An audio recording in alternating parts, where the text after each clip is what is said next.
오늘의 말씀은 이사야 49장 14절부터 50장 3절까지입니다.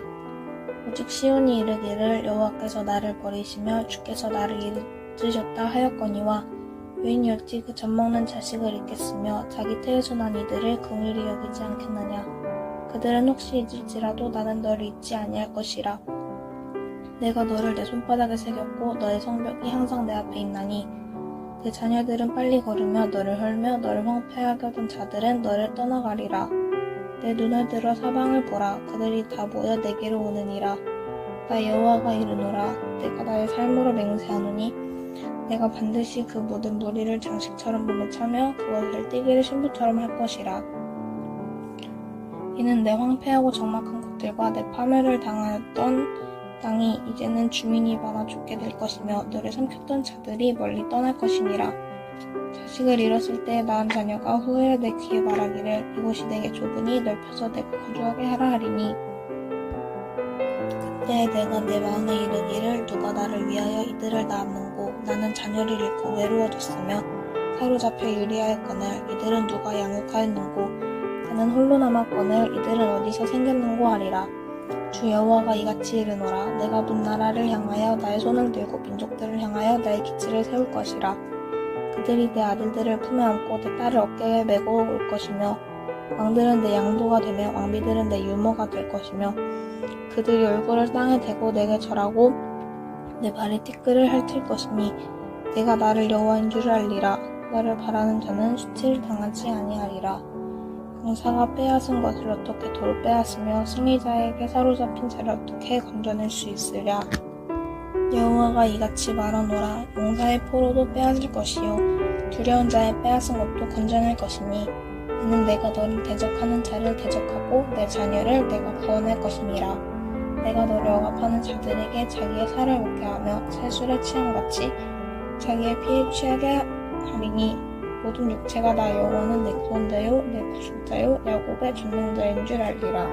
여호와가 이같이 말하노라. 내가 너희의 의미를 내보낸 이혼 증서가 어디 있느냐. 내가 어느 체주에게 너희를 팔았느냐. 보라, 너희는 너희의 죄악으로 말미암아 팔렸고 너희의 어미는 너희의 배역함으로 말미암아 내보냄을 받았느니라.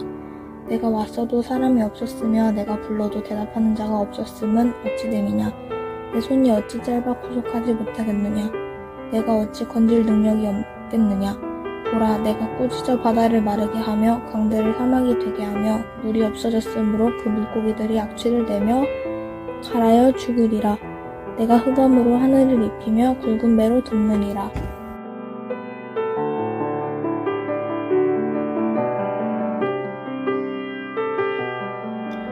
운동선수들을 보면요, 자기 몸에 가족이나 존경하는 사람을 이렇게 문신으로 새기는 것을 본 적이 있어요. 요즘에는 이제 그 문신 타투를 미용으로 많이 하죠. 가장 많이 하는 문신은 옛날부터 그 눈썹 문신이 아닐까 싶어요. 또 요즘에 보니까 팔토시도 나오더라고요. 문신한 것처럼 이렇게 좀 사람들에게 좀 세 보이려고 그런 걸 또 있던 거 보고 좀 웃겼어요. 성경 레위기에서는 죽은 자 때문에 문신하지 말라라고 이제 성경에 분명히 그렇게 써 있는데 눈썹 문신이나 미용을 위한 어떤 그런 타투는 괜찮을 것 같은데 저는 그렇게 썩 그렇게 하고 싶지는 않아요. 그러니까 아플 것도 같고 어울릴 것 같지도 않고 그렇게 해서 세 보이고 싶지도 않기 때문이죠. 아무튼 그런 미용이나 자기 과시를 떠나서 앞서 말한 그 운동선수들이 자기가 사랑하는 자녀나 아내나 또 부모님이나 그분들의 이름이나 얼굴을 이렇게 새기는 것, 왜 그럴까 생각해 봤을 때 사랑하고 또 기억하려고 하는 것 같다라는 생각이 들었어요. 근데 이제 자기 몸에 이름을 새긴다고 기억나고 안 새겼다고 문신 안 했다고 해서 자기 사랑하는 사람들 기억 못하는 것까지는 아니잖아요.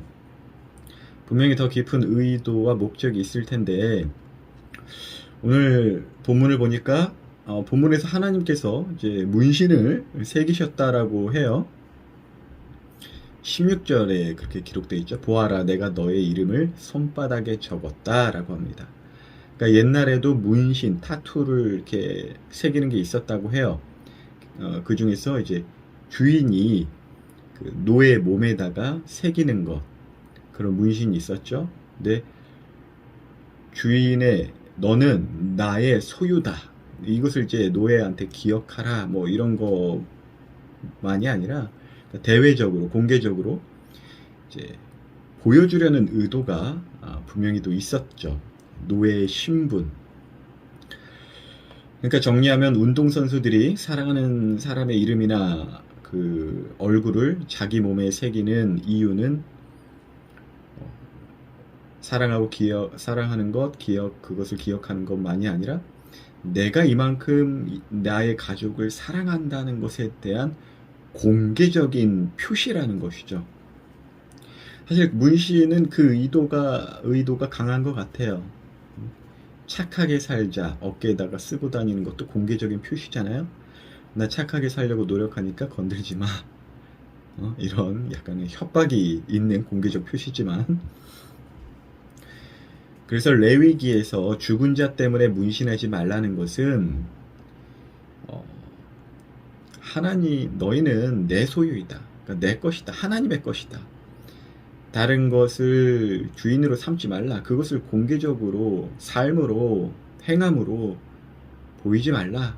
그러니까 하나님 말씀대로 사는 하나님의 것으로 살라라는 것이죠. 말씀을 마음에 새기고, 제사장들 보면 이마나 손목에 그것들을, 말씀을 적어서 메고 다니고 하는 것이 있었죠. 이런 관점에서 묵상을 해보니까요, 이 하나님께서 자기 손바닥에 우리의 이름을 새기셨다는 것은 굉장히 파격적인 사랑으로 다가왔어요. 그러니까 하나님이 마치 그 새하얀 뽀얀 몸에 고생 하나 한 번도 겪어보지 않으신 그런 왕자님 같은 이미지는 결코 아니라는 것이죠.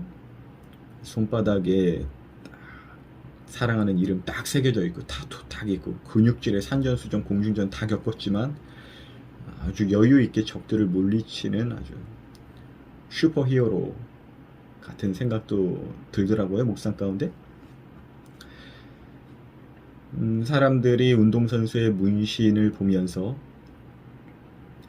와, 저 스포츠 스타가 저렇게도 실력 있고 화려하지만 자기 가족을 자기 몸에 새길 만큼 끔찍하게도 사랑하는구나. 와, 저렇게 운동을 열심히 하는 이유가 자기가 사랑하는 가족 때문이구나. 이것을 느낄 수 있을 것 같아요. 저는 그렇거든요. 운동선수들의 그 몸에 새겨진 가족들의 얼굴이나 그런 것을 보면서 가족을 사랑하는 선수구나, 그래서 열심히 하는구나, 이렇게. 그래서 이제 문신은 대외적이고 공개적인 표현이라고 이제 정리해서 이야기를 나눴는데, 그러니까 오늘 묵상이 그 관점에서 이제 하나님께서 자신의 손바닥에 우리 이름을 새겼다는 그 말씀이 굉장히 파격적으로 다가왔다는 것이에요. 하나님께서 손을 펼쳐서 이 세상을 다스리고 계시죠. 근데 그 손을 펼쳐서 하시는 그 일들을 보고 우리는 그 손바닥에 써있는, 하나님 손바닥에 써있는 우리의 이름을 볼 수 있구나 라는 생각이 들었다는 것이죠. 그러니까 우리를 사랑하셔서 지금도 수억만 가지의 열심을 내고 계신 하나님이라는 것을 더 느끼게 되었습니다. 오늘 말씀을 통해서요. 심지어 코로나가 우리를 힘들게 하는 것 같고, 또 하나님이 우리를 버리신 것만 같은 이 모든 상황 속에서도 이 모든 일이 여전히 하나님 손 안에 있고, 그런데 그 하나님 손 안에, 그 손바닥에 우리의 이름이, 우리를 사랑하여 새겨 두셨다는 것, 이것이 오늘 말씀을 통해서 알게 되었고 믿어졌기 때문에 오늘 저는 말씀 묵상을 통해서 참 어떤 때라도 낙심치 않을 이유가 생기더라고요. 고난과 낙심스러운 일들이 벌어진다 하더라도 그 일들을 통해서 하나님의 문신, 하나님의 타투, 새겨진 내 이름이 보여진다는 것입니다. 오늘 손바닥에 제 이름만 새겨졌을까요? 그렇지 않죠. 말씀 묵상을 통해서 여러분들의 이름이 새겨졌다는 것을 여러분도 알길 원해요. 정말 하나님은 참으로 우리를 사랑하십니다. 우리의 생각보다 더 사랑하십니다. 오늘도 그 사랑, 주님께서 손을 펼쳐 세상의 모든 일을 관여하시고 다스리시지만 그 손바닥에 써있는 우리 이름이 발견되어지는 그런 하루 되시길 예수님 이름으로 기도합니다.